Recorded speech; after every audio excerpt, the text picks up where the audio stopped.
लेकिन जैसे मैं कह रहा था कि आगे की भी हमने देखनी है, सवाल इस बात का नहीं है, सवाल आगे भी देखना है। ग्रामीण अंचल में स्वास्थ्य सेवाएं नहीं है, हमारे शहर में भी कमी है, लेकिन ग्रामीण अंचल में जो अगर पैरामीटर्स से देखा जाए तो आज हमारे पास 2404 सब सेंटर बनने चाहिए, 314 पीएचसी और बननी चाहिए और 135 सीएचसी और बननी चाहिए जो पैरामीटर की डिमांड करती है।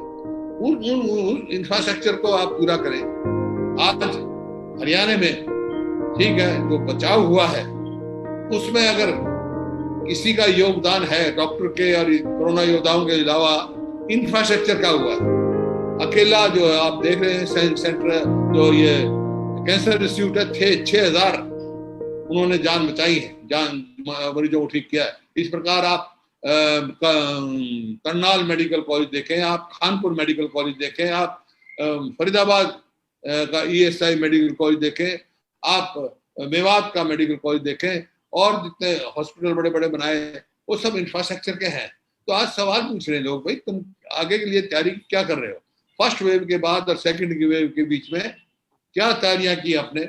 इस बात का जो चर्चा हुई खुला पत्र में यही था, मेरा यही लिखा था मुख्यमंत्री जी के नाम। मैंने कोई ऐसी बात तो लिखी नहीं जो उनको अच्छी ना, ऐसा कोई मैंने कहा। और जैसा मैंने कहा अब आज धीमी पड़ी हुई है, लेकिन आगे के लिए भी हमारे को सोचना है। इसके अतिरिक्त जो है आपका शिक्षा है, स्वास्थ्य सेवाएं हैं, कृषि संकट है, कानून व्यवस्था है, इसके बारे में भी तैयारी करनी है। भाई ठीक है धीमी पड़ गई, हम विजय भी शायद भगवान करेगा इस पे पाएंगे, लेकिन आगे की जाएगी। आर्थिक स्थिति जो है उसमें सुधार है, बहुत जरूरी है लाना। बेरोजगारी जिस हिसाब से बढ़ रही है पिछले 2 साल में हरियाणा, अभी सीएमआई की रिपोर्ट आई मई के महीने की, हरियाणा पूरे देश में नंबर 1 है बेरोजगारी में, 35.1% बेरोजगारी है, जबकि हमारे समय में बहुत कम थी ये।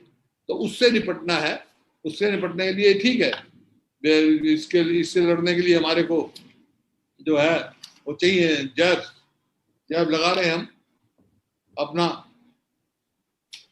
उसमें मेरा एक ही कहना है, alongside jabs provide jobs too. Jabs retain life, jobs sustain it. भाई जैब के साथ साथ जॉब भी दो। आप कितने बेरोजगार हैं, कितने बेरोजगारी बढ़ रही है, ये हमारे को आज विचार करना है ताकि आगे आने वाले उसमें आए। और जो आज की परिस्थिति में है उसमें जिस चीज की कमी है उसको पूरा करें।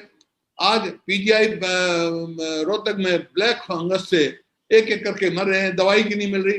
दवाई में फिर कहेंगे ब्लैक फंगस की दवाई ब्लैक मार्केटिंग में बिक रही है, तो क्यों नहीं उसको दवाई को पूरा किया जाता है उसमें, इस प्रकार से उनको किया जाए ताकि हम आगे बढ़े। मैंने आपको कहा कि भाई हम सबको मिलके लड़ना है, और मैं फिर कह रहा हूँ, आज फिर दोहरा रहा हूँ, सभी साथियों, खाली राजनेताओं की बात नहीं, पक्ष और विपक्ष की बात नहीं, उसमें आप भी शामिल हैं, उसमें हर व्यक्ति शामिल है, सबको मिलना है जब भी कोएग्जिस्ट होगी। और नो अब तीसरी लहर का भगवान से यही है कोई ना आए, लेकिन उसके लिए भी तैयारी अभी से रखनी पड़ेगी। कुछ जो है सवाल भी साथी होंगे वो पूछेंगे, लेकिन मैं एक ही बात कहना चाहता हूं, जो कल सवाल आया जो मेरे खुले पत्र का, उसमें मेरा कोई सवाल नहीं था। सवाल वही थे जो लोग पूछ रहे थे, सवाल वही थे जो बेचारे बेसहाय होके जो असमय जिनकी मृत्यु हुई, किस चीज के लिए, जिनको ऑक्सीजन नहीं मिली, जिनको दवाई नहीं मिली, जो दवाई भी ब्लैक में नहीं ले सके, जिनको मतलब और सुविधा नहीं मिली, तो उन लोगों के सवाल थे ये। और उन लोगों के सवाल ये था भाई पहली जो लहर थी और दूसरी लहर के बीच में आपकी क्या तैयारी थी, वो पूछना चाहते हैं कि भाई हमने उस बीच में क्या तैयारी की, कितने डॉक्टर लगाए नए, कितने नर्सिंग स्टाफ लगाए, कितना मेडिकल के वो लगाए, कितने सफाई कर्मचारी लगाए, या बेरोजगारी बढ़ाई। तो ये सवाल थे, इसमें किसी को मैं समझता हूँ वो नहीं करना चाहिए। लेकिन आपका कोई सवाल हो तो आप पूछ सकते हैं। आज तो मकसद तो मेरा ये था जैसे मैंने कहा शिक्षा आपने देखना, आज शिक्षा का बहुत बुरा हाल है। आज ये अखबार में आपके आई है 1000 हेडमास्टर नहीं है एक जगह, तो कैसे हमारे बच्चे पढ़ेंगे आगे, आप ये बताइए। और जो आंकड़े उसमें था, आंकड़े छिपाए जा रहे हैं। भाई मैं तो कुछ नहीं कहता, आपके अखबारों में पढ़ता हूँ मैं। देखिए सरकार ने 41 मौतें बनाई, जबकि कोविड में इतनी हुई। आप देखिए इसमें मौतों पर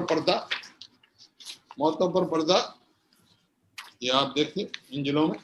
और ये मैं नहीं कह रहा हूँ, खाली मेरे दौर से, ये उनके सांसद हैं भिवानी से, वो क्या कह रहे हैं, देखिए क्या कह रहे हैं। उनके सांसद कह रहे हैं भाई हकीकत को मानने में क्या है, हकीकत मानेंगे तो लोगों का विश्वास बढ़ेगा और आस्था बढ़ेगी और हम सब मिलकर लड़ने में आसानी होगी। प्रदेशवासियों द्वारा अपार और जो जिस प्रकार से मुसीबतें झेली जा रही थी, कहीं ऑक्सीजन के लिए, कहीं दवाई के लिए, कहीं और आपका बेड के लिए, उपचार के लिए, वो अत्यधिक पीड़ा, मानसिक पीड़ा मेरे को हुई। क्योंकि मैं अस्पताल में रोज देख रहा था, कभी कहते थे डॉक्टर कोई नया आएगा नहीं, अपनी भर्ती कर सकते क्योंकि ऑक्सीजन नहीं है। रोज मैं रोज देखता था तो बहुत मन में पीड़ा मेरे होती थी कि कल कुछ जो